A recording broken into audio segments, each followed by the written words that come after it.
Инспекторатот на општина Газибаба во соработка со Министерството за внатрешни работи и јавното предпријатие Газибаба 2007 изминатиот период реализираше акција во населеното место Кирил Петрушевски, во која се одземале отпадни гуми и отпадни материјали.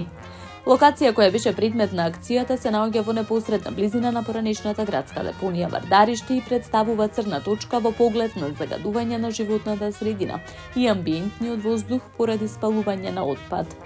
Отпадните гуми и материјали најчесто се спалуваат и употребуваат како енергенс за загревање на локалното население, а дополнително се користи и металот кој останува по согорување на гумата. Во рамките на акцијата се собрани 1 тон отпадни гуми и истите се предадени на правно лице кое поседува дозвола за третман на ваков тип на отпад. Толеранција нема да има за никој, истакна градоначалникот на Газибаба Бобан Стевковски.